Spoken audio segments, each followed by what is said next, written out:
ఈ ఐపీఎల్ సీజన్లో ఒకటే రోజులో అంటే ఫ్రైడే రోజు ఈవినింగ్ జరిగిన మ్యాచ్ నుంచి సాటర్డే రోజు జరిగిన 2 మ్యాచ్ ఎండ్ అయ్యే వరకు ఆరెంజ్ క్యాప్ 4 తలాలు మారింది. ఫ్రైడే రోజు జీటీ వర్సెస్ ఆర్సీబీ మ్యాచ్లో ఆర్సీబీ తరఫున విరాట్ కోహ్లీ ఆరెంజ్ క్యాప్ తీసుకున్నాడు.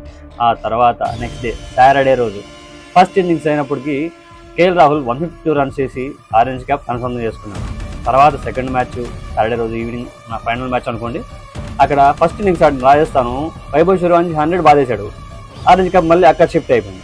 మళ్ళీ లాస్ట్ ఇన్నింగ్స్ ఎస్ఆర్హెచ్ ఉంది. ఎస్ఆర్హెచ్ బ్యాటింగ్ వచ్చినప్పుడు అభిషేక్ శర్మ బ్యాటింగ్ ఆడాడు, హాఫ్ సెంచరీ చేసుకున్నాడు, కన్సిక్యూటివ్గా థర్డ్ హాఫ్ సెంచరీ చేశాడు. తర్వాత ఆరెంజ్ క్యాప్ తను తీసుకున్నాడు. ఆరెంజ్ క్యాప్ చాలా తలలు మారడం for the first time in IPL history ఒకటే రోజు.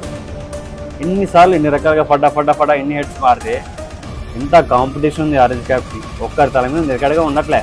అంటే ఈసారి ఆరెంజ్ క్యాప్ ఎవరు కొడతారో కూడా తెలియట్లేదు. టాప్ 10 కూడా పెద్దగా తేడా లేదు. మరి ఎవరు కొడతారంటారు?